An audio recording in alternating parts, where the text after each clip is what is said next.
Good. The sound is okay, right? I don't sound like a robot? No, you sound perfect. Good. Okay, I think just start. Is that okay, Yeah, Sam? I'm good. All right. So welcome everyone to our 5th meeting of the Consecration to Saint Joseph. This week we split a little bit, so you're going to hear different styles of covering the chapters. I'm going to start with day 20, 21, and 22, and then I think it's Elena is going to do day 23, and then Leo 24 and 25, and then Elena again and Jay with 26. Okay, so it's been a very, very good week, and we had lots to discuss. I can't wait to hear what struck with you for this week. But I'm going to start with the first 3, and I think they are connected. So that's kind of why I picked the 3. And it's Joseph the most obedient.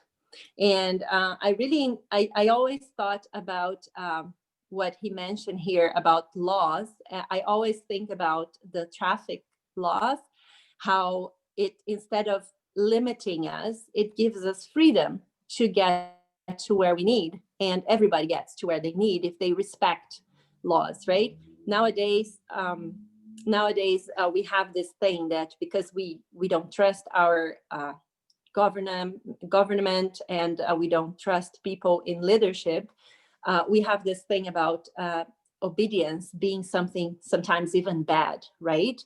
That cuts our liberty, our freedom. That's not the case when you trust the person that's leading, right? So he mentioned here something about the natural law and divine law. I put here a video, but I don't think it's kind of long. It's 8 minutes. So I'm going to let you guys explore a little bit about the natural law. It's something that it's from St. Thomas Aquinas. And it's basically saying that all human beings were created by God. And then we do have inside us some principles that guide us, what is good, what is bad. In this video, they point to 5 inclinations that we always go towards. We always go towards what is good. We have self-preservation instincts. It's not not only instincts. It's just like something that draws us towards sexual union, which means we want to be together and procreate and have kids. Knowing the truth and also living in society. We were designed for those things. But we also have some reflections from C.S. Lewis that says that this human nature, us humans are the only ones that we can choose to respect those laws or go against those laws.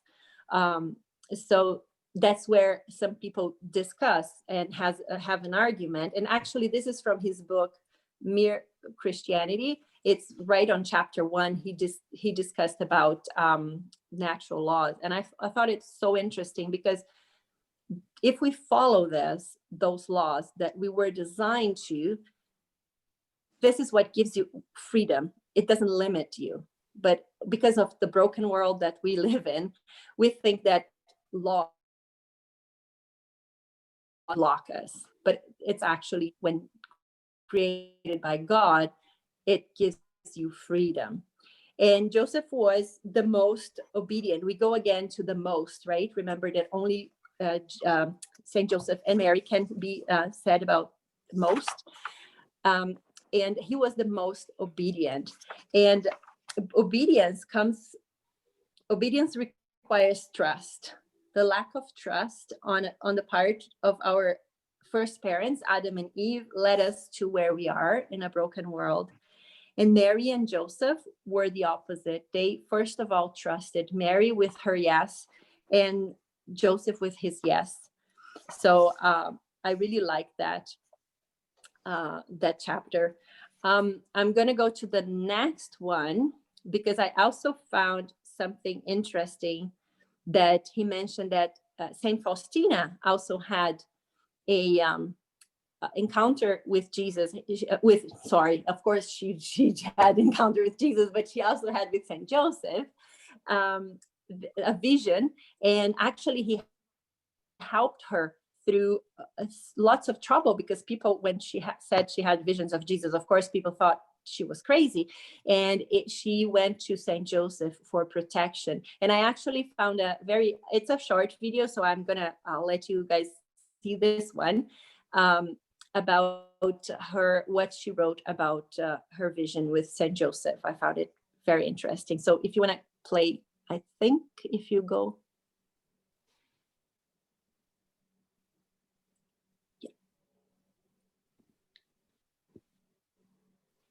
Let us know if you guys listen when it starts. Praise be Jesus Christ. There are many Catholics who are sensing that we're entering into a time of Saint Joseph in the church. And I wrote a little book on Saint Joseph. It's called Saint Joseph the Protector. It's available on Amazon. And my understanding of Saint Joseph is that the essence of devotion to Saint Joseph and entrusting yourself to Saint Joseph is being protected by this friend in heaven, this in a sense a foster father in heaven. Now, this was confirmed to me when I read what both Saint Thérèse of Lisieux and Saint Faustina wrote about not only their understanding of Saint Joseph, their devotion to Saint Joseph, but what they felt when they entrusted themselves to Saint Joseph. So check this out, it's in the introduction of my book. Saint Thérèse of Lisieux says, "I prayed to Saint Joseph to watch over me. From my childhood, my devotion to him was mingled with my love for the Blessed Virgin. Each day I recite the prayer, O Saint Joseph, Father and Protector of Virgins," and that prayer is in my little book as well. "It seemed to me that I was well protected and completely sheltered from every danger." And that's devotion to Saint Joseph. I was well protected and completely sheltered from every danger. And this is biblical. I'll get to that in a moment. Let me just read Saint Faustina. She says such a similar thing. She says, "Saint Joseph urged me to have a constant devotion to him. He himself told me to recite 3 prayers, the Our Father, the Hail Mary, and Glory Be, and the Memorare once a day. He looked at me with great kindness and gave me to know how much he is supporting this work of mercy. He has promised me this special help and protection. I recite the requested prayers every day, and I feel his special protection." Those who entrust themselves to Saint Joseph, we feel... Sorry, I cut it. I cut it a little bit. He was gonna say the protection. He goes on to the gospel. It's a little bit longer, a minute or two, but I just cut it there because then he goes into something else. But it's just about protection, right? And in the book, we read that that's what she went through a lot of psychological evaluation when she was having the visions, and she had the protection of Saint Joseph through it. So and then she had to obey her superiors and go through all this thing. So when we respect those divine laws and natural laws, it's all about freedom, and Joseph knew that. So I'm gonna skip the sleeping Joseph, because I do have a reflection that incorporates a little bit of the next chapter. So I'm gonna leave it for later. So if we go to day 21, Joseph most faithful, I really like this definition that they say a Christian's relationship with God is a spiritual marriage. And as we heard from Venerable Fulton Sheen, and we kind of discussed it before during the week, the 3 rings. So we have the engagement ring when we find out about Jesus, then we get committed and wedding ring, and then of course the suffer ring. our suffering with Jesus, right? And I think Saint Joseph knew about it. And they have this beautiful definition of faith that comes from the Bible, that faith is the assurance of things hoped for and the conviction of things not seen. That struck me because the kind of faith that Joseph had was the living faith, and then he goes on to just distinguish what is knowing and trusting, because you can have faith because you know Jesus, and well, yeah, he's there, I know about him, but he mentioned even the devil knows about him. But the thing different having a living faith is when you trust, and then it's the difference, right? Saint Joseph never doubt about the divine plan, and he followed it through, right? So that's the kind of living faith that we need, and that Saint Joseph can help increase on us. And I just want to pause for a minute just to reflect on the fact that on the second part we read about the adorer of Christ, and we have to thank Saint Joseph. He was every day doing everything with Jesus and Mary. So they say he was the founder of adoration. The very first adoration was Saint Joseph beside Mary. And it's just wonderful to just sometimes close your eyes, and when you pray for Saint Joseph, just think, oh yeah, you gave him his milk, you hold him, you cleaned him when he got dirty, when he scraped his knees, when he was a little sick, had a cold. That's so beautiful to think that he was all the time in adoration, right? Everything he did was in adoration. And there was this plan that he didn't know how it was going to unfold, but he was just with Mary and Jesus on that journey, right? And another interesting thing that they talk about is the meaning of Bethlehem in Hebrew would be house of bread. And how interesting that Jesus was born in the city that means house of bread, and he was the bread of life. In Arabic, it's house of meat, right? And unless you eat my flesh and drink my blood, right? So I just found it very interesting in how all the time, he was so faithful, and the difference about being, having faith and going to church and just knowing about it and really trusting. So then this is the reflection I have on the next slide. If you turn there, it comes from the Blessed is She, and I'm gonna try to get mine as well, because I have to read it here. It's very small on my phone.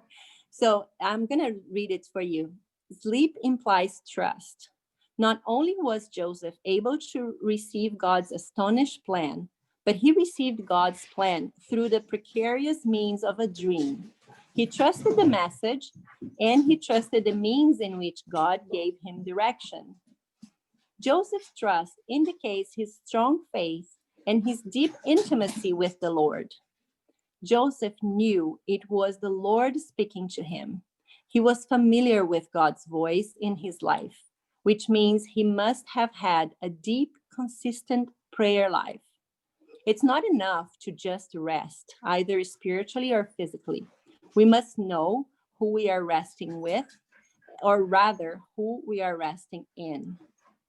While I've never received a message from the Lord in a dream, when I do sense God speaking to me, I often wonder if I am just imagining things, or I question whether it's true. I doubt the spirit and hesitate to act.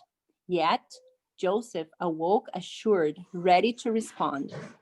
He showed a holy animation, inspired and generated during a period of rest that only comes from deep communion with God. For me, the sleeping Saint Joseph image is a model of trusting, familial, vulnerable attitude I am called to have before the Lord. My prayer under the tutelage of Saint Joseph is that I can develop a deep intimacy with God, along with the ability to rest, so that when God speaks to me in my rest, I can trust him, his words, and readily respond. I pray to follow Saint Joseph's example upon awaking, allowing the Spirit to animate me into holy action to realize God's divine plan in my life. Saint Joseph, pray for us. This is from the Blessed She. Sorry, I forgot to get the name of the lady who did it's a longer reflection. And it talks about how the Pope has a devotion to the sleeping Joseph. But I just want to go back here on the thing that what happens when we are worried. The first thing we stop is sleeping. We just don't sleep. We lose our sleep. We start thinking so much on that thing, and then we cannot sleep. And look at how faithful and obedient and trustful is Joseph, that he can sleep and even dream, right? Mm-hmm. How beautiful is it? This is really knowing where you're resting in. So if I put myself in his shoes, I would be so worried, not knowing what to do next. I wouldn't sleep. And he slept because he trusted so much. So I think if we go on the next one, is where I think things connect very well. Blessed are those who wait on the Lord. That's the quote from the next chapter. That's mirror of patience. Well, Joseph is so patient that he was patient until now, that the church took so many years to recognize him and to put him in a simple prayer during Mass. You imagine the rest, right? So when you talk about obedience, we talk about trust. You trust in the person that is leading you. When you talk about living faith, we talk about trust, because you trust the person, you trust the plan of God. And when you have trust, you have patience. So you can wait because you know who is leading you. You really deeply know whose plan is it, and you give your life and you rest in his plans. So I thought those three things, they all come together. Only Joseph could have all, because he had so much obedience to the laws and to God, and so much living faith. He could be so patient and wait for all, and be that silent helper in the Holy Family. And then on the second part, we read about the Roman canon, and I'm just going to say even priests can be mean. It's a story of this priest that is presenting about how important would be to have Saint Joseph mentioned in the prayer, and because he was nervous, he had suffered a lot. Other priests were like not behaving, so the Pope finally decide, no, we are going to do it, and they do it. So and that's why we have the year of Saint Joseph now, because it's 150 years, I think, that they started this having that prayer. So I think it's all connected, and Saint Joseph is this person. The more we read about him, more we know his personality of being really, really connected with God in a way, and that's why he is such a blessing to have in our lives now. And that's what struck me from those three chapters. Sorry, I don't know what else to say. That's great. That was Very great. good. Thank you. And I like how you tied them all in. So that was excellent. That was great. I could not see it. I think trust is everything, and that's how we should live our lives, especially faithful. Sometimes when we get worried, the first thing you doubt of this big plan. And I was talking to a friend today, and I said, I know sometimes this things drags us down, but we have to remember and have this living faith that Joseph had, that God has a plan, and maybe we are going through a little dark part of the plan, but the plan is still there. Yeah, and no, it's for our good. Does anybody have any comments to add? Those are great. Or any questions? Or I no? actually love Sandra. I like how you put it. I really do, because when you think about God's plan, you always think of everything is gonna go like so Super nice good. and you're like whistling through, right? But through those dark moments, thank you for making me realize that, through the dark moments, we're still God's plan. It's Still there. worth it. But thank you so much. I appreciate it. Thank you. Yeah, no, Inspiration of the Holy Spirit.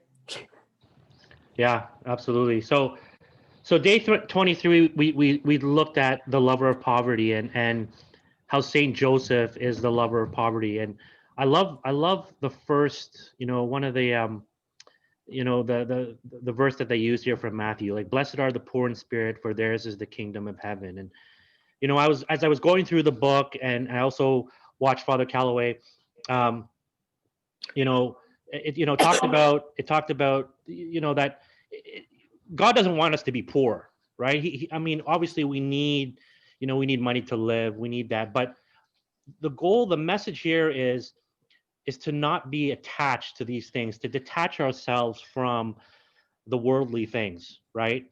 And that's what Saint Joseph is going to help us do, is become detached from the material things in life.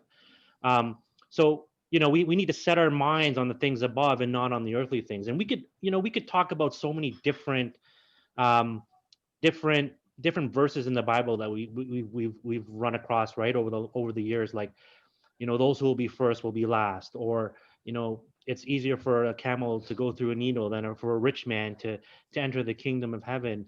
um, and I think about even my own life, right? And sometimes I have to constantly remind myself that I need to set my mind on the things above and not on the earthly things. Just from my work. I work in a very high pressure environment. A lot of I'm in sales, corporate sales. It's almost seen as a selfish environment. People are out for money. They want to make as much money as they can. And sometimes I have to remind myself of that. And I think reading this chapter, day 23, shows us how Joseph can give us that divine providence, as they call it, right? And so, the Holy Family was very poor in the eyes of the world, right? And we read it in this chapter, that Joseph wasn't even recognized. His presence wasn't even acknowledged, right? There was a part where, if baby Jesus didn't receive the frankincense, gold, and myrrh, that they would have no money, right? But then when I look at that, on the other side of that, I look at the Holy Family and Saint Joseph trusting the Lord in giving them what they need, right? So they didn't have much, but the Lord gave them enough that they were going to be okay, right? And I think that's the one thing that Saint Joseph had. And Sandra pointed out, it was the trust. Saint Joseph trusted the Lord, that the Lord would provide for them everything that they need, right? And then Saint Joseph was very humble, right? He wasn't boastful. He didn't think of getting the accolades, right? And sometimes, again, when we bring it back to our own lives, when I think of being prideful, or having that competitive nature, I'm very competitive in nature, and sometimes that clouds my mind, and being humble, and just stepping back sometimes. So I think these are some of the things that, when reading day 23, something that Saint Joseph can really fulfill in our lives. And one of the lines that, when we were watching, I don't know how many of you watched the video of Father Calloway, but there was a line there. He said, where the Holy Family lived poor on earth so we can live rich in heaven. And I thought that was just like a phenomenal line. um, they live such a simple life, and if we can just use their example, Saint Joseph's example, and of course Mary as well, example, and how they lived. If we can just use that in our own lives, we would already be rich, right? So I loved how they tied that in. So then part two of day 23, you know, Saint Peter Julian Emard, he was a priest, and he had some he talked about perpetual adoration. And again, Sandra kind of touched on it in day 21. So it's kind of interesting how it all ties in together, how Joseph is the adorer, right? And it talks about Joseph adoring Jesus in a human form, in human form like. And I love how they talk about, or how he says, Saint Joseph knew our Lord more thoroughly than did all the saints together, right? And he knew the Lord. He knew Jesus because he lived with Jesus. He saw Jesus grow up. He cleaned Jesus.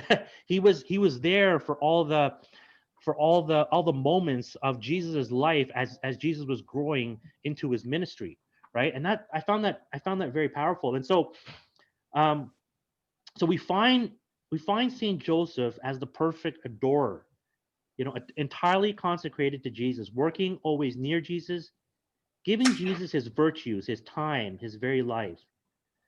So this is, and again, it talks about us being the model. This Saint Joseph is our model, and we need to provide that model. We need to be that model for not only our children, but just for the rest of the world. And so adoration. So talking about maybe going to adoration, the first Friday and giving thanks, or the Blessed Sacrament. And again, if people don't know who Saint Peter Julian Emard is, he's known for the apostle of the Eucharist. He's promotion of the adoration of the Blessed Sacrament. Okay, adoration of the Blessed Sacrament, the congregation of the Blessed Sacrament for men, and the servants of the Blessed Sacrament for women.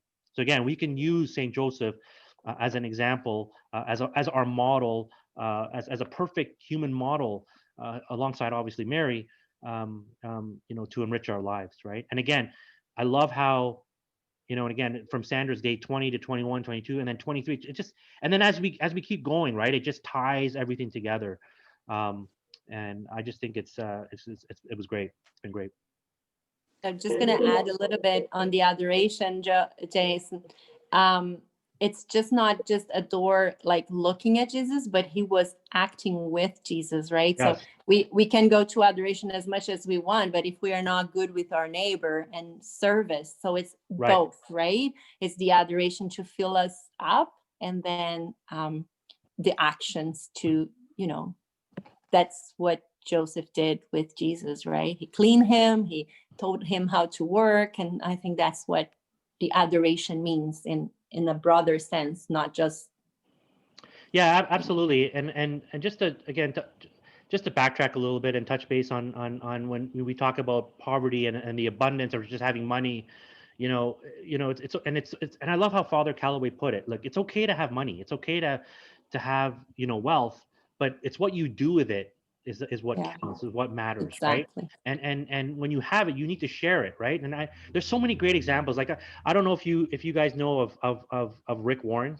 He's the author of Purpose Driven Life. I mean, he's a well-known author. Do you know that he gives 90% of his income to charity? He lives off 10% of his income. Wow. I don't know how much he makes, but I mean 10% can't be that much. I mean, if he's making $1 million, I mean, he's living off 100 grand, right? But I mean, if you look at it that way, I mean, it's incredible. So I think we need to take that human examples and just detaching ourselves from the worldly things and really giving back. So Perfect. that's day 23. Love it. Anyone have comments or anything like to add from what they learned, or what they got out? Can I share something? Sure. I had an epiphany 2 days ago. And as we read the Bible, you know how you cannot see God, right? If you see God, you die. Yeah. Right? Remember how Joseph, how he passes, like he passes and you don't see him. Yeah. So he became man so we can see him. We can touch him. Mm-hmm. We can imitate him. Yeah. And I found that, like, he became man. So now I have this image of him, because we're human. There's this bridge. There's this huge divide, right? My mind cannot comprehend this awesomeness. But for him to come down on earth and be a man, so I can touch him, I can eat him, I can actually read his words over and over again. It's a real experience. It's a living experience for me.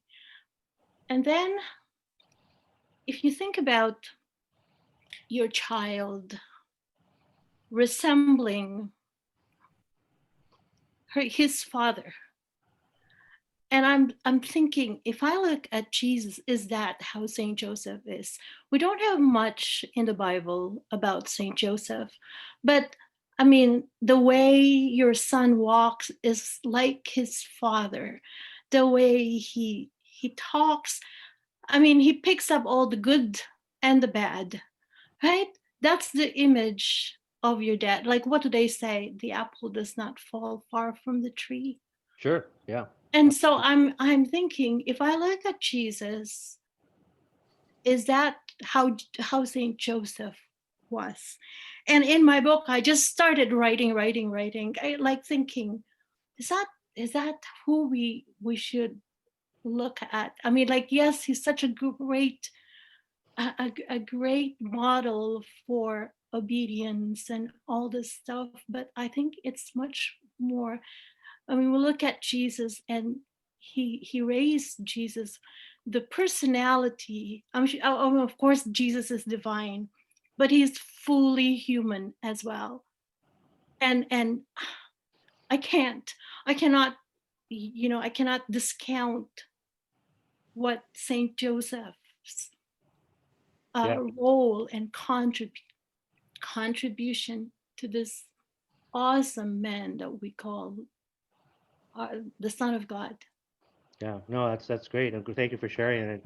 No, absolutely. I think it's yeah, you hit the nail on the head. I mean, if Jesus had a great role model. I mean, as great as obviously, as Saint Joseph is. Like, I mean, Jesus is the divine, right? He's who we pray to, and he's who we go to.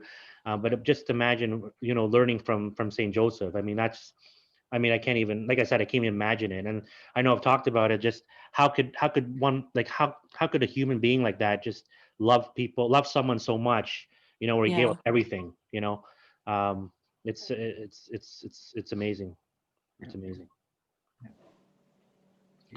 Okay, so day 24. Okay, day 24. You gotta be going through a couple of slides. Okay, so in day 24, model workman. This is the one that Father Stephen spoke to on what was it, Friday? But I wanted to add on to it. I think as I was going through it, it's the shortest wonders out of all the books, which is not much to work with, which is great because basically I had to put myself in Saint Joseph's shoes, which is and it really kind of like gave me some aha moments. The model workman, I think Saint Joseph, as I said before, like did a lot of prayer, starting off his days and so forth, and the challenges that are going to come and all that kind of stuff. And that's why I posted that little prayer that I mentioned before. He must and even Helena's little post there as far as,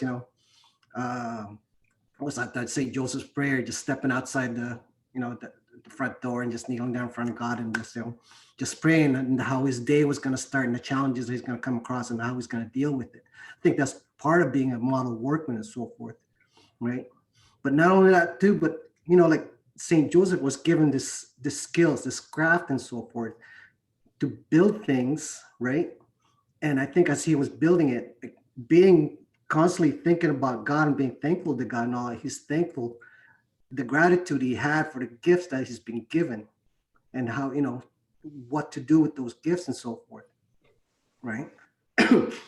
But not only that too, like being a skilled workman and all that, you're not always doing the same thing over and over again. People will reach out to you and say, hey, can you do this for me? Or can you fix that for me and so forth, right? And for him to, think of something out of the box, especially as a craftsman and all that, you're doing something new and all that. But when you pull it off, you're going, that's not from me. That's from God. God gave me the answers how to do that kind of stuff, And I can relate to it because there's sometimes, I just feel like I'm pulling rabbits out of a hat and all that kind of stuff. It's like, that's completely from him, you know. And I try to say that too. Like sometimes people will tell me, like, hey, well, how'd you think of that? I go, well, that's up. He gave me the answer. So I just follow what his instructions were. I think that's like, and when you start to think about it, the things that you can do, like even your own, your own work and so forth, the things that you can do is all from him. So you have that deep gratitude, right? And also, I think as a true workman, a true craftsman, I think one of the things that he felt responsible for is sharing what he knows, passing it on down the line, not only to Jesus, but probably to other people too, right? I think he felt that as a craftsman, that's part of your responsibility is to pass on that. Back then, it would have been called a black art because there was really no book to it and so forth. It was something that you kind of like just had to teach people hands-on. I think that to me, that is a model workman, as far as St. Joseph was concerned. I think he really, he was blessed to have that gift. He was thankful to have that gift, and it was his responsibility to share it. But I think it was actually Dave Campbell that actually mentioned it to me one time. He said, before he starts anything, and like once he starts something and finishes it, he always prays to St. Joseph and for the next task to come on, for the challenges. And that's what I've been doing with the daily prayers and so forth, right? So, and that's the model workman. I think that's what I saw St. Joseph. On the next screen, which is St. Joseph the worker. This would have been this is actually the picture on your left is actually I think it's in Nazareth, and it's under the Church of St. Joseph. And basically, this would have been like the place that he worked at. Like it's kind of like his garage, you might say, right, where he did all his stuff and all that. And but according to some research, he would have been working outside the house too, like going to a site, doing some work and so forth. He would have probably been working with other craftsmen and all that kind of stuff. The closest town was a city called Sepphoris, which is 6 kilometers away from Nazareth, with a 15-minute walk. So he would have been carting his tools to get there and so forth. And when he's there, he's probably doing the same thing too, always thanking the Lord and always, sharing his craftsmen and so forth, right? So, but I think from my perspective, like this is what I do. I do have a shop and so forth, but I do work out off-site too. But I think St. Joseph preferred to actually work closer to home, right? He'll take as much jobs as he can working from home because that way, he's closer to the family and all that kind of stuff, right? So that's just from what my perspective. So, I think that's the way he was as a worker. Now, day number 25. This was a little odd one, but I think it came up before as far as one of our earlier conversation about that burying St. Joseph upside down to sell your house and so forth, right? And basically, this is again, there's nothing in the Bible or anywhere in the book that says you can't do and so forth. But it is like the way Father Calloway said it, it's a bizarre practice of spiritual bribery, which is a good way of actually mentioning it. The statue it's not a talisman, it's not a lucky charm, and burying it is there's nothing wrong with it. But it's not like what he says is the statue is supposed to be put up and prayed to and be thankful for, not to be buried underground. The spiritual bribery, I didn't know this part, but apparently, once you sell your house, that's when you actually turn it over and all that kind of stuff. So, it's like, well, if I don't sell my house, I'm not gonna pull them out of, dig them out of the thing, right? So, and as I was thinking about it, he's right. There's a whole market on this. Like this is whole on the picture on your left-hand side is a kit they sell and how to sell their house and so forth, right? So again, there's nothing wrong with it, but I like his point. The statue is supposed to be, something that's supposed to be adored. It's supposed to be, elevated and so forth. So I thought I'd just fit that in anyways. Okay, so day 25, part 1, St. Joseph loves the domestic life. Now, domestic life, I think I was trying to get some pictures on this, but all I can find is a whole bunch of men cleaning, vacuuming the floors and all that kind of stuff. I don't think they really, Joseph had to do that because Mary was at home and so forth, right? I think the domestic life he was talking about, St. Joseph valued his quality time with the family, especially, right? So every time he had remember, they didn't have unions in those days. They didn't have perks and all that kind of stuff. No sick days. So they worked 6 days a week. I don't know how long as far as the hours are concerned, but I'm pretty sure he made sure that when he was home, it was all about Jesus and Mary. He valued that time. I think that family time is really the most important part to him, right? So, and I guess that's what I mean by, St. Joseph loving domestic life. I mean, that's what we all want, right? And some of us sometimes just get too, especially nowadays, we got so many perks and so forth that we would rather be at work and all that kind of stuff. I think the point there is just to, getting that balance and all that, right? So now on the next slide, it's actually St. Joseph's Workshop. I love this one. I think this is St. Joseph. That's the church I was at. I think St. Joseph had one of these plaque on his wall. Joseph's man cave. Okay. He's got,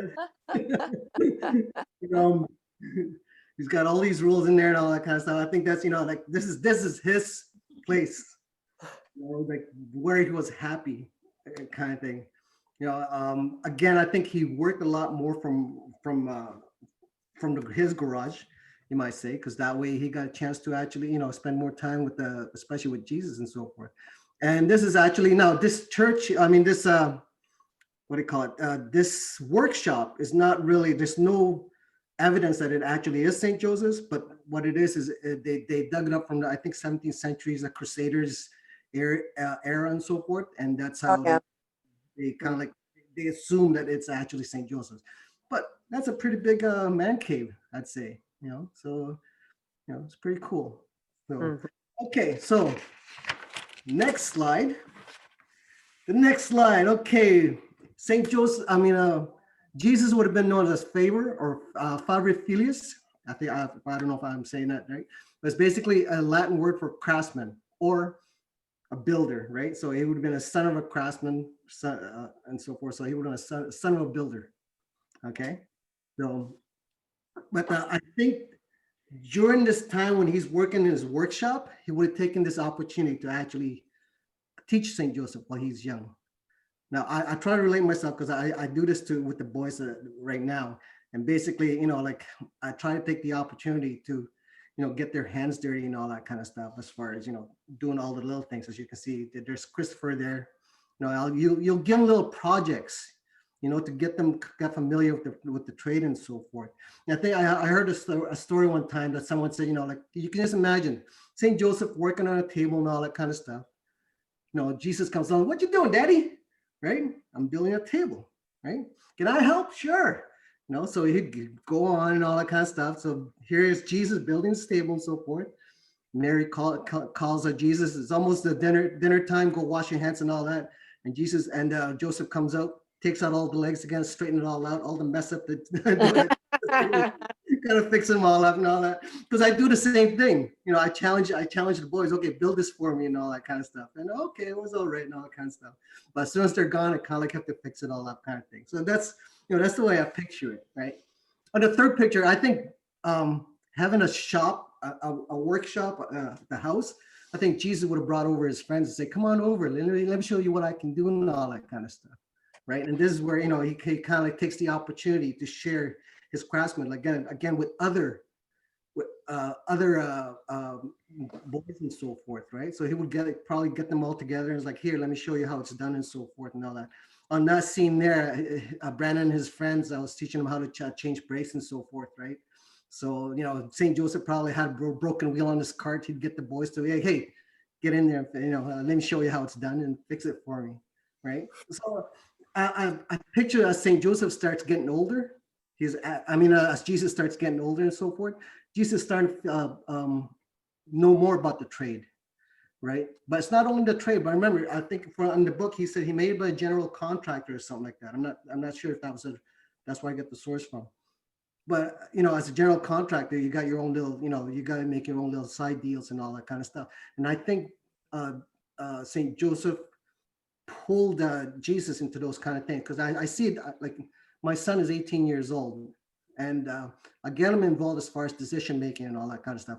I already know the answer, but I'll throw these problems at him and say, hey, I got these things to do, this guy wants that and all that kind of, and I kind of like teach them how to, like, think things through, right, as part of their life skills kind of thing. And I think that's kind of thing that Joseph would challenge Jesus and all his friends and all that kind of, right? Now, the last picture is actually a picture of my Brandon, which is the 18-year-old, and my father. I think being Jewish and knowing that your roots and so forth, you try to take the opportunity as much as you can to have your parents work along your kids.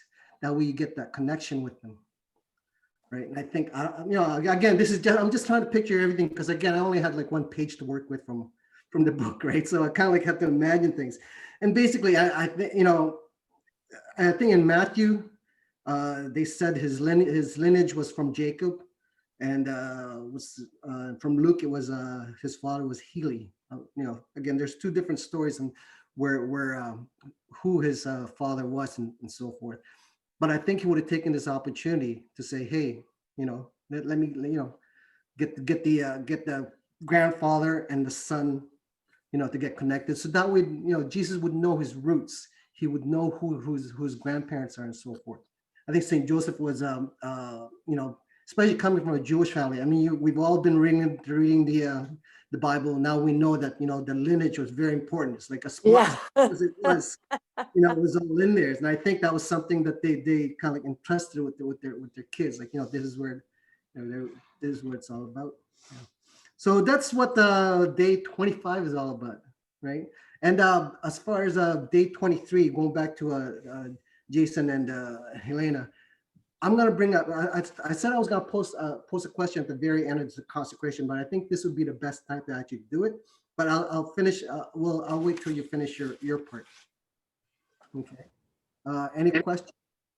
That was great, Leo. One of the things I think I got out of just Saint Joseph being a workman is, he every day when I think of just in today's world, anybody can relate to Saint Joseph, right? When I'm talking about those life skills and just that work ethic, but then and then it just makes me realize that you don't have to be a brain surgeon. I mean, as long as you're, if you are simple, you can be a saint just by, it doesn't matter, by being a carpenter, or what he was doing, whatever, just fixing around the house, whatever the case may be. You can take those life skills anywhere. Yeah, exactly. Mm-hmm. Yeah. Okay. So day 26. So that's today, where Saint Joseph is coined as the guardian of virginity and purity. He's the model of being pure. He's the protector of virgins because he himself was a virgin. He also lived for 30 years with two of the greatest virgins.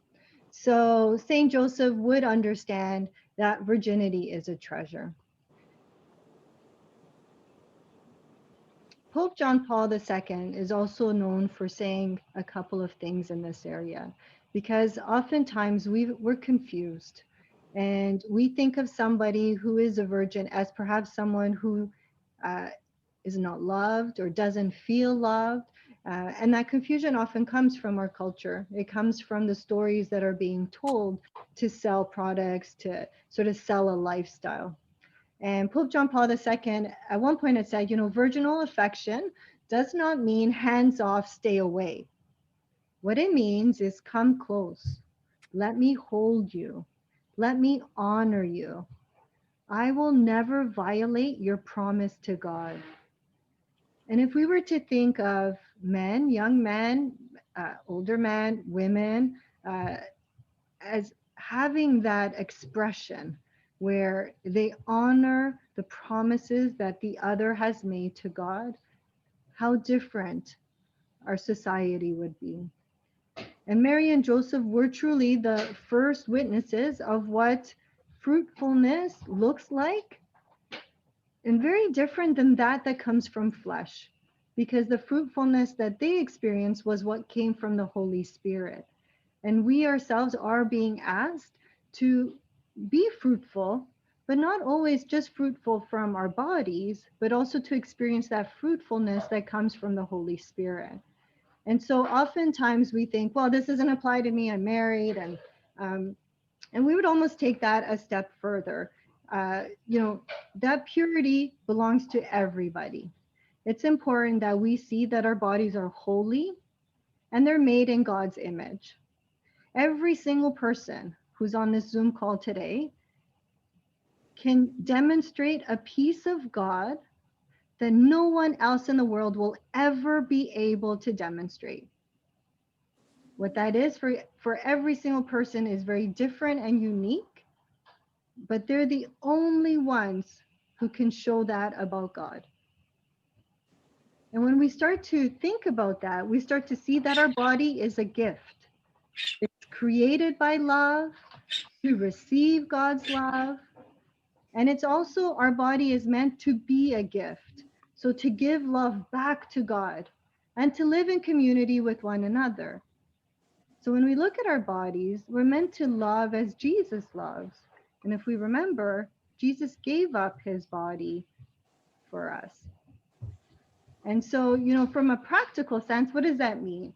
And so we want to attract purity into our lives. Well, periodic abstinence is important. It helps us to enhance our self-gift. So if a person cannot master their impulses, they're unable to give themselves away as a gift. And, something that we've forgotten is that lust can't satisfy the desires of our heart for love and communion. Those are the basic desires that we all look for. Our culture's emphasis on sexual gratification, which is often self-administered, has forgotten that love comes from a radical self-gift.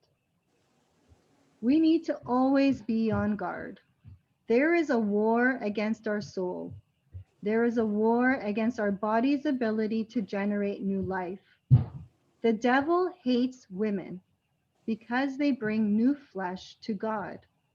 And that is something that the devil cannot do on his own. So what do we need to do? We need to walk with St. Joseph daily. We need to allow our eyes, our intentions, our heart, and our relationships to be pleasing to God. And with that, over time, porn, images, music, movies will cease to have the same impact that they do on us today. It's not easy, and we're not saying that just because we pray to St. Joseph daily that all of that will go away. It's not easy. It's not meant to be easy. But with God, all things are possible.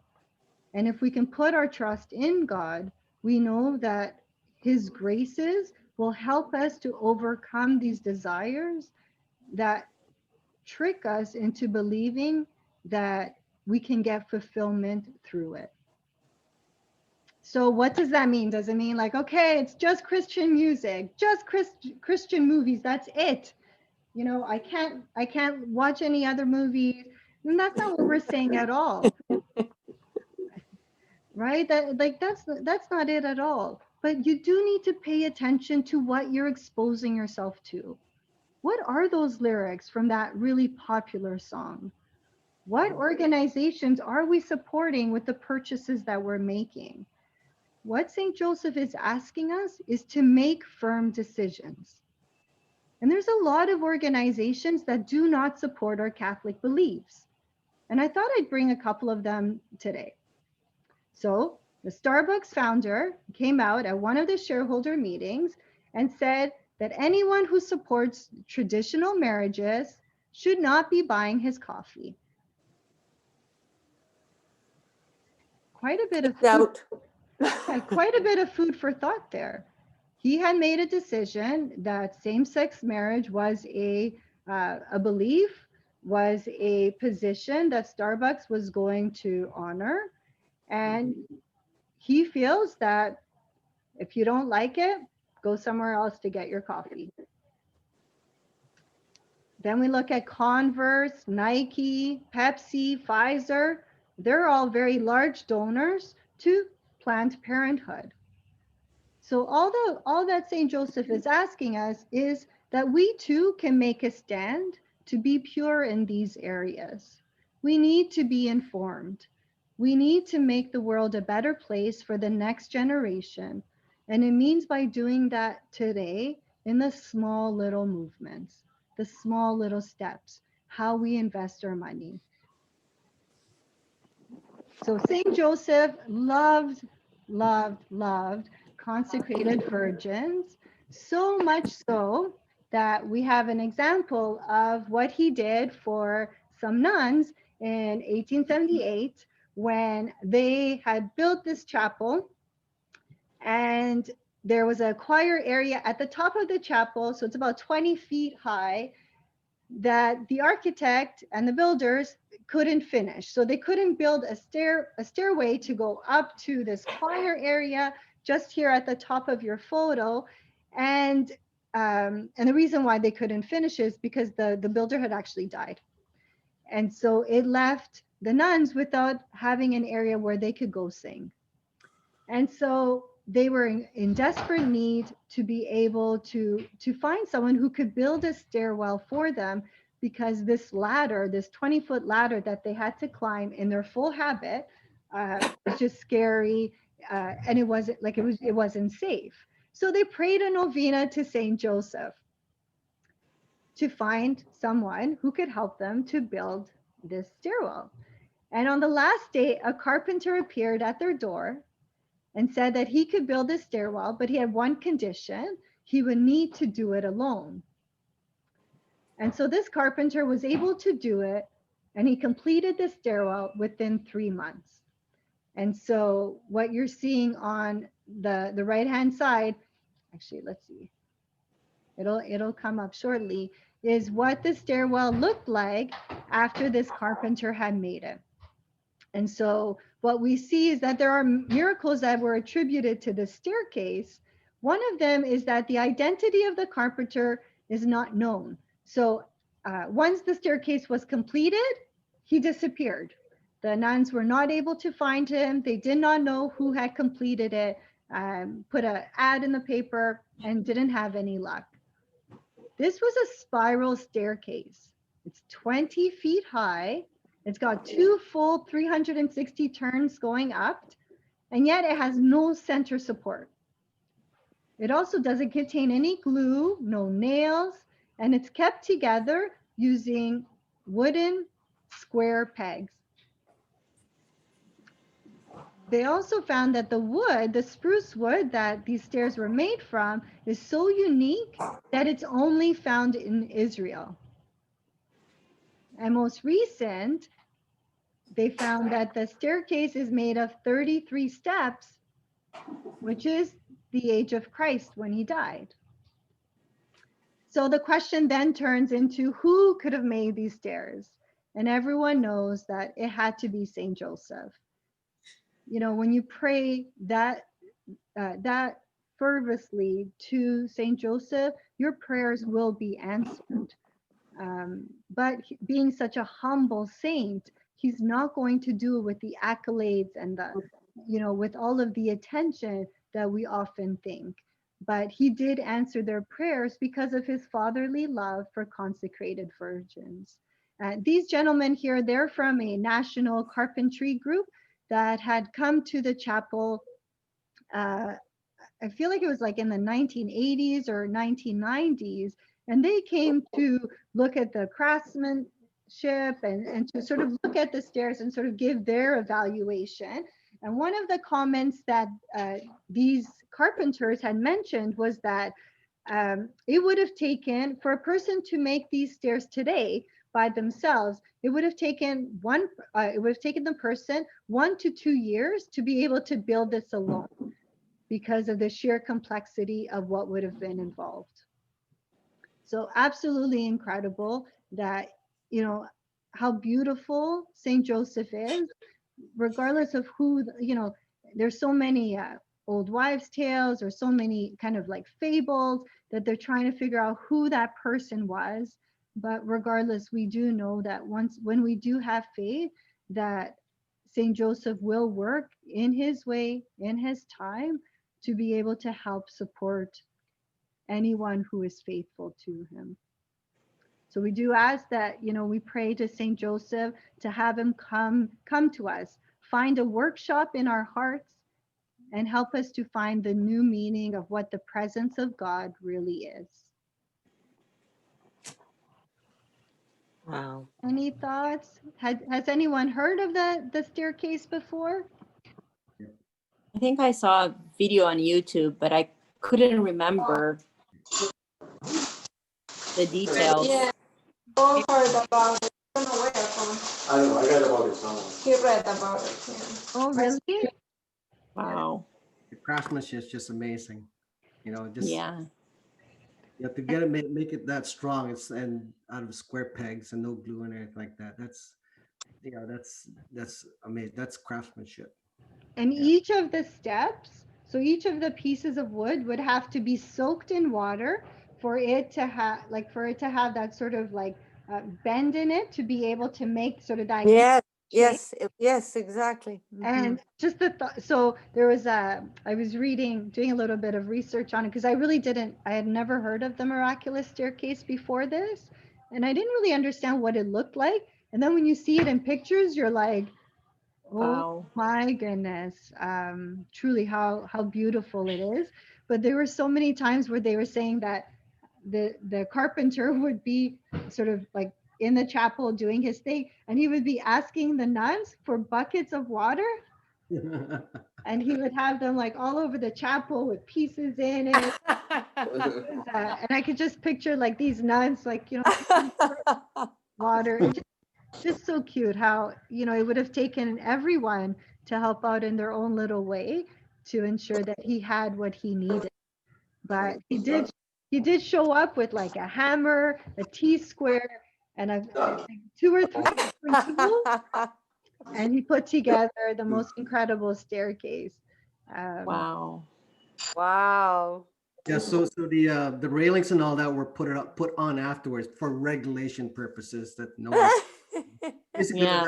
it's true. That's basically what it was. They put it on afterwards, like we don't want anyone falling off. Right. Wow. But just And they had Saint Joseph in their house for 3 months.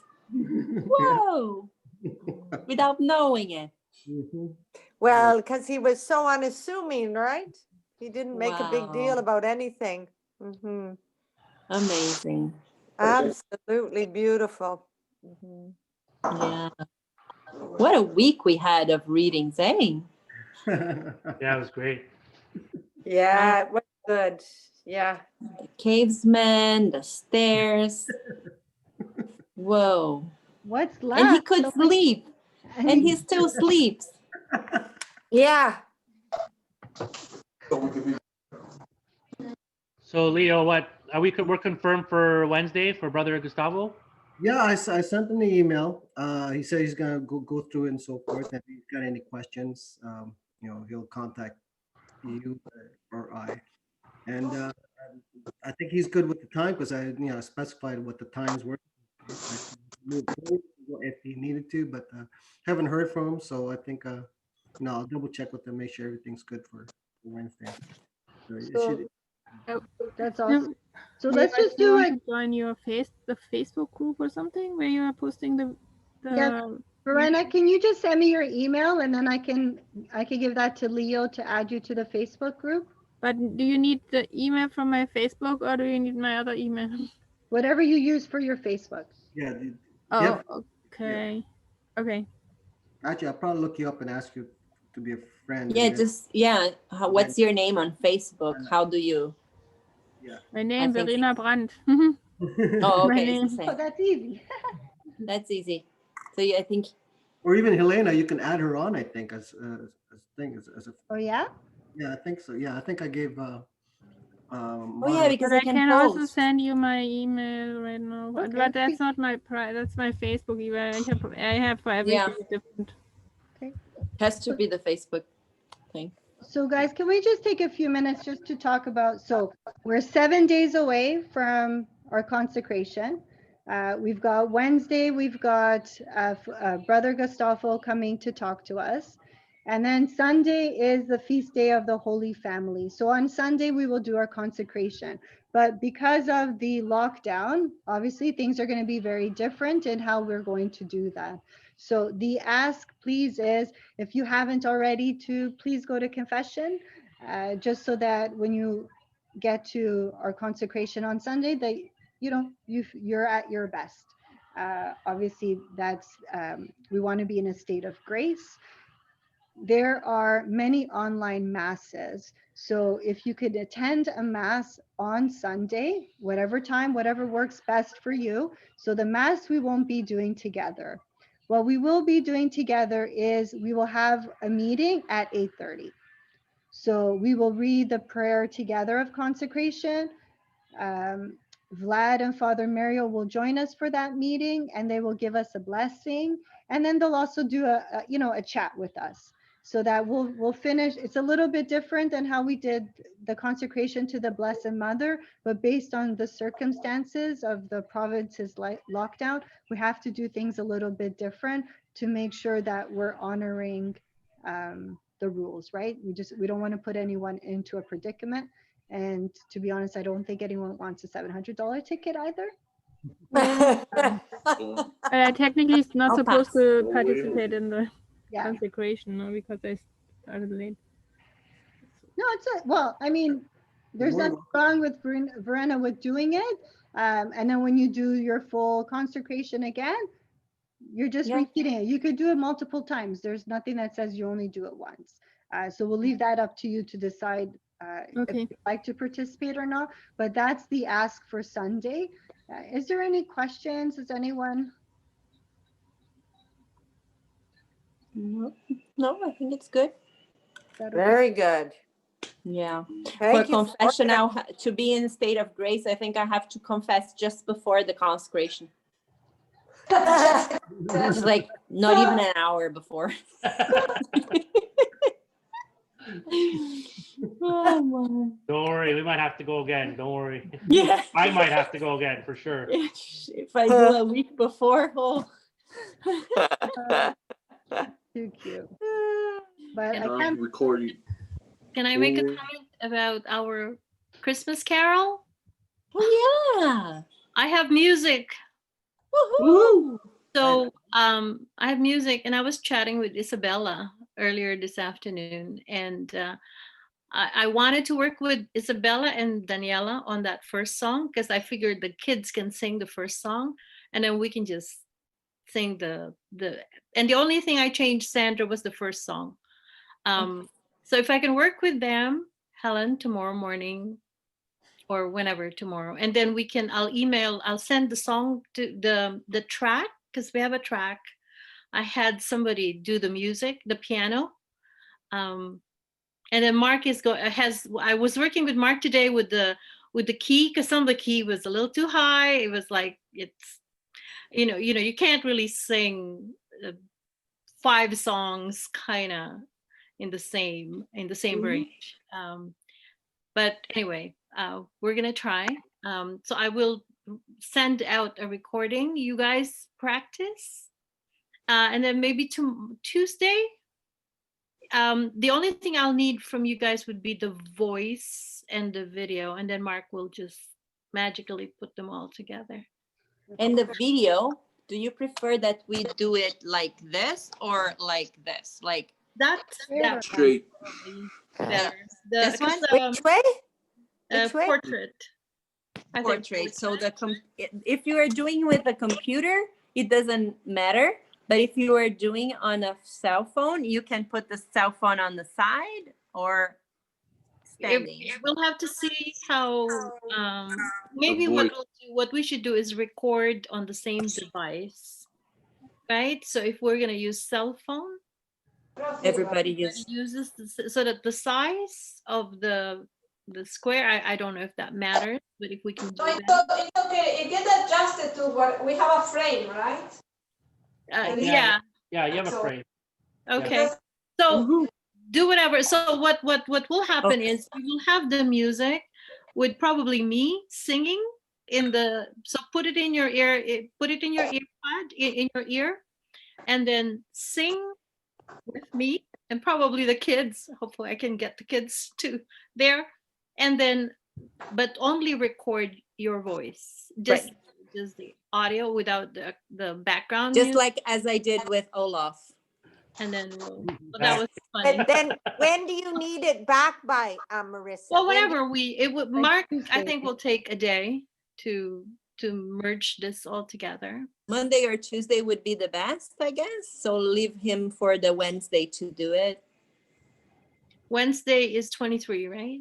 Yeah. And then we can We can send it- have on the 24th. send it to I'd say we should all try to hand it in by Tuesday. By Yeah. Tuesday evening, because then like that, once it's in his hands, he can do it. Yeah. Ultimately, guys, like this is just for fun. We just, Yeah. you know what, at a time like this, there's a lot of people who are home alone, who are going through some challenging times. For the rest of the province, who just found out that they're going on lockdown on Christmas Eve, there's Yeah. a lot of discomfort that's going to be settling. And this is just that. It's just meant to be something really sweet and fun and Super fun. yeah. Yeah. And then we What can so I didn't fully get it. What I'm supposed to do? so you're gonna get Marissa singing four carols. Yeah. All you do is you listen to them like either in a like headphones or earbuds and sing along with her as you're taping yourself. Oh, okay. And then I Yeah. have to send it back to whom? And then you send it back to us. So the person who sent it to you, just respond back to it with your video. Okay. And you the video. so how you going to send that by email or something? Uh, Or what? Probably email would be the best because I think the quality is better. restrictions. or you might get it through the WhatsApp, Verena, and then it'll tell you what email to send it back to. Okay. Does that Yeah. make sense, Marissa? Yeah. Awesome. See you in On the see key you music. see you in Bollywood, everybody. Yeah. We just have to remember as this goes viral to be like St. Joseph and stay humble. Oh my God. When all the money comes in, we need to make sure that we like give That's it the up. danger. That's the danger when it goes viral. You don't know what's gonna happen, how people's gonna take. Oh, So just remember, It's guys. up to St. Joseph what happens after that. Yep. It's up to him. Just remember that when you sing, you pray twice. Right? Okay. Ah, So oh, I love that's that. really I believe that. I believe that. Yes, I agree. I Yeah. forgot that though. Thank you for the reminder. I'm gonna put somebody on the spot. Henry and Karina, are you guys in Montreal? Went to Montreal? Yeah? Awesome. Yes, we are. Oh, you're there? Are you still there? Yeah, we are. Oh, that's amazing. Yeah, we are. Good. Oh, Yeah, no, we did. I don't wanna end the year without coming and saying thank you for such a good year, for all the miracles and the blessings. So thank God for Henry. He granted my wishes. And to be honest with you, not until yesterday did I not realize that like I'm going like, oh, we're going to Montreal, whatever. And I was like, St. Joseph, you're bringing me here. Oh my gosh. It didn't even hit me. I was just going like, we go to Montreal, let's go say thank you, let's go to the oratory, things that we've done when we come to Montreal. But it did not hit me until yesterday. I'm like, you're granting this, you're bringing, and it's the consecration. How can I not put it together? And it was just, it's been beautiful. We got there today at 11 a.m. and we left at 5. Wow. And most of it is closed. That's only like a small section that was open. So imagine if the whole shrine was open, I would probably slept there. And just in case for you guys to know, they have accommodation in there, eh? They do? Yeah, they do. They Mhm. look into it because it's like a retreat house, and they're open. Like I could have booked there. Was But it busy? Was it busy? no, there was people there though. There was There was. people. Yeah, and everybody's with their mask. We got to be. I'll show you guys the pictures, but we got to go where his heart is exposed. His heart is there, and where his tomb is, and it was really, really beautiful. So I'll share with you. I was praying, and then I did my thing. Oh, Saint Joseph, thank you for bringing me. And my knees were just killing me. And then I got up and I'm like, Saint Joseph, just help me, blah, blah. And I started praying. And I felt in such a rush, but something was telling me to just stay there. And I'm like, I said, my knees are hurting. But I just want to stay with you. And then I got up, right? And then I felt like something grabbed and it's like, get back down, you know? And then as I turned, I saw this Filipino lady. I'm telling you, Filipinos are so faithful. Like Father Calloway loves the Filipinos. I'm like, why wasn't I born a Filipino so he can love me like that? And this lady, she's praying, and I look at her, and I'm like, wow, I felt so bad because she was like with her arms up, and she was just saying her prayer. So I sat back, I knelt back down, and I'm like, I'm sorry, and I kept on praying, and my knees were killing me, like they've been hurting, like every time I get up, every time I get down, they just hurt, and I'm like, okay, Saint Joseph, Saint Andre, kill my knees, like this is unbearable, like I can't like get up, I can kneel, but to get up is just painful.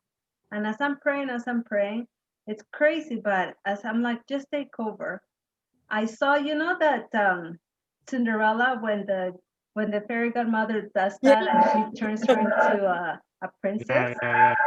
I don't know, it was weird, but I saw the fairy godmother and I'm like, okay, focus, you're praying.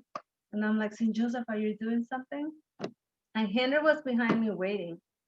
And I'm like, you're healing me. You're healing me. And I'm like, okay. And I stayed calm and I kept on praying. And I just closed my eyes. And I kept on seeing the fairy godmother. So I wasn't sure if I was getting distracted or because I get really easily distracted, or if it was something that I would, he was trying to show me that he was doing something. So anyways, I got up and I'm like, okay, if you're doing something, I got up. Guys, it didn't hurt me at all, right? And then Henry was behind me and he's like, okay, let's go. And I knelt and he's like, do I go? Am I gonna help you up or not? And I knelt like maybe 5 times. I went up and I went down. I'm like, what? I went up and I went down. And I kept on going, when you kneel, you go down, and when you get up, you go up. And there's a lady beside me. She's like, okay, are you gonna stay or are you gonna stay? But I was like testing it, guys. And then we went to mass. That was honestly a grace and a miracle. Okay, we can't obviously go in person to mass over there, right? So at the oratory they have mass, but they have them in French, they have them in English, and we aim to get to the English one. Now here's the thing: they only allow 25 people per mass, and like there's 2 of each, right? And we got there at 11 because the mass was at 12:15, so we wanted to get tickets. They give you tickets. You have to register. They take your information. They're all booked except for the one in Spanish. And it's like, wow. You're like perfect. And You're like, thank God I'm not Filipino. I could. That's on the Latino part when you're thankful. Yeah. And I'm like, and then of course the Latino size kicks in, and they're like, "Oh, here." I'm like, "Can we have 2 extra tickets?" Because we came with Henrito, and his girlfriend joined us. Right? She lives here, so they're like, "Oh," I said, "They're on their way. They're on their way." So they gave us 4 tickets. So out of the whole oratory, that it's humongous, only 25 people could go to the mass, and on those 25, 4 were us. That's great. So it was beautiful. Amazing. It was beautiful, and the mass was in Spanish. I haven't been to a Spanish mass in so long, so I felt so white. And the music was just like it was just phenomenal. It was really, really, what a nice experience. Like we were there, so my knees don't hurt, they're healed, and we were Wow. attending mass. And I went to St. Andre's Chapel, and you're not allowed to go because of the winter to the second floor, but I'm doing a little video, so I'll send it to you guys. And I pray for everybody. I pray for everybody there. I gotta tell you this though. How many of you guys have actually been to the oratory? We've been. I've been.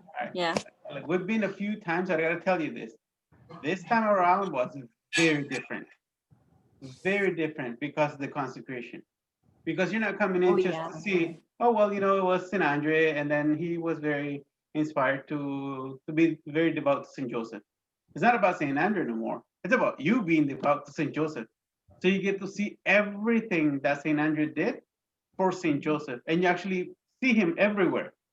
So time, like Karina says, hours will go by, and you'll be like, when did I get here? Like, where am I right now? Like, very different. And you guys are gonna feel so blessed and so inspired next time you come. You'll see. We were praying for each and every one of you guys, all right? So we've been having you. Thank you. Thank you. Thank you. Thank you. There's a picture of St. Joseph when he's dying, and I was just in awe. I never, ever, like, thank you guys for inviting us to this consecration. I have never felt the way I feel like for St. Joseph the way I feel now, you know. And there was two pictures of St. Joseph when he's dying, and literally, physically and spiritually, Mother Mary and Jesus are by his side. You know, like, but to actually, you know, you read it in the book, you hear the video, but to actually like see it in a picture. And in another one, Jesus has him on his chest and as he's taking his last breath. Oh, it was just so beautiful. So beautiful. I'm gonna send you guys the pictures, but I'm looking forward to coming with you guys in April. It's gonna be phenomenal. Yeah, looking forward to it. And if you don't have to wait until April, don't, because it's open. So Karina, how did you drive? Yeah. So was there any restriction crossing from Ontario? go! No, we came. We're fine as long as, like Toronto, as long as you respect the rules, right? There's literally, I think, 4 cars in the whole hotel. You know, there's nobody, literally. You know, there's nothing open, nothing. And what are the restrictions in Montreal? Just like Toronto, you can order in, and the oratory is open because it's a pilgrimage site. Okay. Right? Oh, Karina, when you, An essential service. Exactly. Yeah. Yeah. did you drive? Did you guys take 401? Montreal. So were the restrooms open and stuff? Were like those like for stops? Like the yeah. Oh, they are. Oh. Yeah. Oh, I thought somebody said that they weren't open. Like, No, the food is open. Yeah, we ate and you. Oh, perfect. Let's go. we were just wondering, like, how are we going to make 5 hours without a bathroom break? Oh, I was telling her, when I heard you guys, I was like, let's go now. Let's go. I can get there in 5 hours. No problem. Oh, yeah, easy. Do it, guys. It's so good. It's so good. And the beautiful thing is that it's such a beautiful time because since everything is closed, what you take there, you're soaking in it when you come to your room. You're not distracted. Okay, let's go here now. Let's go there. Like if it was in the summer, right? Not a tourist. Yeah, exactly. But now everybody's just soaking in. We never sat in front of St. Andre's Heart for so long. Hold on, I gotta say something. So long. Because that was the only pew that was available in the entire room. So that's where you actually get to take a break. And you sit right in front of it. So you actually get to pray while you're sitting for once. That's awesome. His tomb is there, and you can, like, when you guys come, make sure you have your rosary and put your rosary on top of his tomb, because then your rosary becomes a 3rd-degree relic, right? I mean, there is a sign that says "not touch," but I mean, in Spanish, it was in English. I don't know. Right? I think Filipinos have the same problem. There was a lot of Filipinos, like, guys, it was a lot of different cultures, not just Filipinos and Spanish, like a lot of different cultures, you know, and I was impressed to see even the store is open, the bookstore is open, you know. Oh, wow. And the book of the consecration is there. Yeah. That's And cool. the holy oil, there's confession. So when you go to the store, you buy your stuff, and there's an office where the priest will bless everything you buy. There's counseling, there's confession, there's mass. And imagine, like, if you all come together, you can all go to the mass together. You fill up the mass because it's only 25 people. And we got communion. That's awesome. Wow. Yeah, you guys have to go. Like, if you take some time during the holidays with your family, 2 days is plenty, you know. December 28th. I think everyone's going to be really sick for work for a couple of days. Work, I'm not. And there's room in the inn. That's right. Lots of room. Yeah. We're not gonna have Joseph's problem. You know, one room at the end. There's more room than. No, it's a really, really beautiful experience. All these Sundays, you guys have been saying, "Do you have a story? Do you have a story?" And I'm like, I do, but that's kind of an old one. I need a new one. That's a new one. That's a new one. You're still in the story. Yes, no, and it's you guys have to make your way here. It's beautiful. Like I said, it's even more special because it's just you. It's not. There's not a lot of people. And when you come back to the hotel, there's nothing else for you to do but to soak in what you receive. Yeah. So if there's ever been a time, this is the time. Yeah. You didn't hear that from me. See, Henry, Karina, where others see sadness, you guys are seeing hope. You know, the way I saw it is honestly, again, a blessing. It's how better to start this year that's consecrated to St. Joseph than by actually coming to be with St. Joseph in his biggest oratory in the world. Like, what a blessing. That's the way I saw it. And I was like, okay, what do you want? Let's go. Oh, beautiful. Amazing. Beautiful. Everybody pack your bags. yeah, right? Everyone's like, how do I make this work? How do I make this work? We are ready to go. You know, somebody's got a big truck. Oh, that would be so fun. Thank you for sharing, guys. Oh, no problem. Thank you for asking. For asking, Helena. Yeah, I didn't know. Wow. Yeah. Beautiful. Thank you so much for sharing that. That's just wonderful. Well, that's the perfect way to end this meeting. Thank you guys so much. That was incredible as always. Thank you guys have a great rest of the weekend. Enjoy your time in Montreal, guys. And we will see you guys, well, tomorrow for Rosary and then Wednesday for Brother Gustav. All right. Thank you so much. Okay, good night, guys. Thank Good night. you. Thank you. Good night.